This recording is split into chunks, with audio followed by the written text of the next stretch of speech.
Isang magandang gabi mga kahoror. Ako ho si Ramon, Tubong Pula, Oriental, Mindoro. At ngayong gabing ito ay ibabahagi ko ang isa sa pinaka nakakatindig balahibong karanasan na hinding-hindi ko makakalimutan. Isa itong kwento ng hilakbot, kagubatan at nilalang na matagal nang ipinagsisigawan ng matatanda. Ang isang wakwak. At kung akala mo ay puro alamat lang ang mga kwento tungkol dito, pag narinig mo ang nangyari sa akin sa Punta Ginto, Baco, baka hindi ka na makatulog nang hindi tinitignan ang bubong ng bahay mo.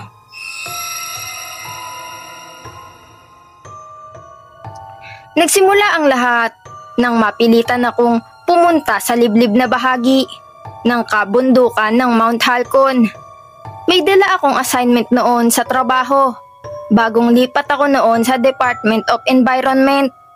Nag-iisa akong inutusan para kunan ng datos ang mga bahagi ng gubat na madalas may naiulat na pagkawala ng hayop. Martes noon, bandang hapon, at ang panahon ay nagbabanta na ng malakas na ulan. Pero dahil kailangan ko nang tapusin, ay nagpatuloy ako kahit medyo lumalalim na ang dilim sa pagitan ng mga puno.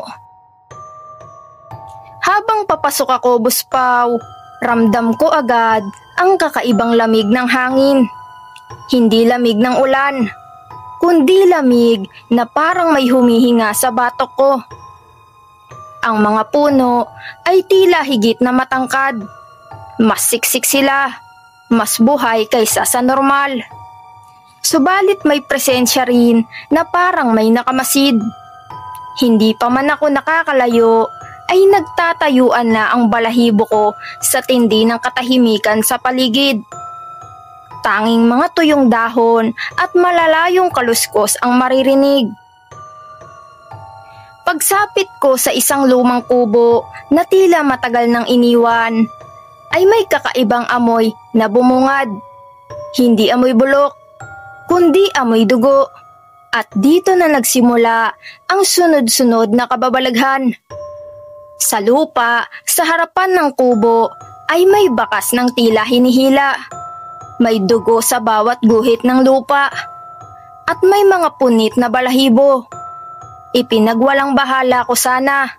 Ngunit nang tumingala ako, Buspaw, ay may nakita akong malaking anino na mabilis na gumalaw sa itaas ng puno.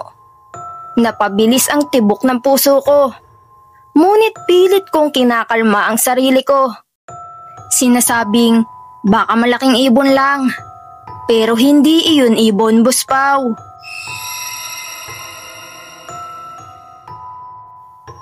Habang papalubog ang araw, ay may narinig akong tila pagaspas ng pakpak. Hindi katulad ng lawin. Hindi rin katulad ng paniki. Ito ay mabigat, malalim at mabilis. Parang nagmumula sa isang nilalang na mas malaki sa tao. Doon ako nagsimulang kabahan ng totoo. Habang naglalakad ako palabas ng kubo, ay may tumama sa lupa sa bandang kanan ko. Malakas iyon, Buspaw. Mabigat at malapit. Halos hindi ako gumagalaw. Ramdam ko ang presensya nito sa di kalayuan. Kahit hindi ko tinitignan, ay alam kong may nakatayo, matayog at nakayuko sa akin. At nang sumilip ang kaunting liwanag mula sa buwan, ay nasilayan ko ang paa nito. Mahahaba iyon at itim na itim. Parang paa ng malaking ibon, ngunit may hugis na halos tao. Ang mga kuko nito ay matatalas na parang panghukay. At bawat galaw nito ay nag-iiwan ng bakas na parang nag-uukit ng lupa. Humakbang ako ng dahan-dahan paatras. Ngunit tila mas lumalapit ito. Hindi ko man marinig ang paghinga nito. Ngunit ramdam ko Ang bigat ng tingin na parang sinusuri kung ako ang susunod nitong pagdudulutan ng kapahamakan. Nang makakuha ako ng lakas ng loob na tumakbo, ay bigla na lang naglaho ang tunog nito. Muli ang katahimikan. Ang hindi normal na katahimikan ng kagubatan. Doon ko na narinig ang unang hudyat. Isang mahabang tunog, Buspaw. Hindi iyak ng hayop. Hindi sigaw ng tao. Isang matinis na huni ng nilalang na gutom. Isang huni ng wakwak. At kasunod noon, ang pagaspas na parang nagmula sa itaas ng punong hindi ko maabot kahit 10 tao pa ang patong-patong. Dali-dali akong tumakbo, ngunit bawat sulok ng gubat ay parang may matang nakabantay. Ang mga puno ay nag-uunahang sumalubong sa akin. Ang lupa ay tila mas mabilis na bumabagsak sa bawat hakbang ko. Habang tumatakbo ako, Buspaw, ay may mga sanga na biglang bumabali sa itaas. May anino na sumasabay sa akin mula sa hangin. Kahit saan ako tumingin ay naroroon ang nilalang. Pinaikutan na niya ako.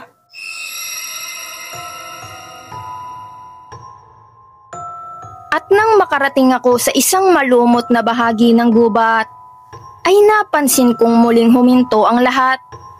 Tanging tibok ng puso ko ang naririnig ko sa loob ng tenga ko. At nang tumingin ako sa ibabaw, ay nasilayan ko ito ng buo. Isang malaking anino, balot ng maitim na balahibo. Mahaba ang pakpak, at ang bawat galaw nito ay parang galaw ng taong sabik. Ang ulo nito ay parang pinaghalong ibon at tao, at ang mga mata ay pulang-pula at hindi kumikindat. Tinitignan ako na parang alam niya ang takbo ng isip ko. Kumilos ito, Buspaw, at sa isang iglap ay narinig ko ang tunog ng paglapag niya sa lupa sa likuran ko. Napahinto ako. Hindi ko alam kung dapat ba akong sumigaw o manalangin. Ang bigat ng presensya nito ay halos tumulak sa likuran ko. Para akong nahuhulog sa isang bangungot na hindi ko alam kung paano gigising.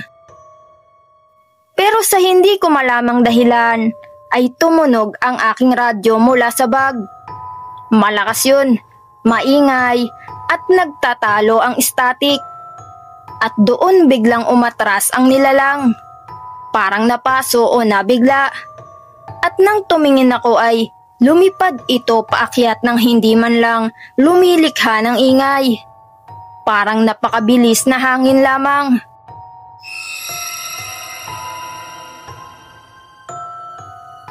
Paglabas ko sa kalsada, Buspaw, ay doon lang tuluyang nawala ang tunog ng pakpak.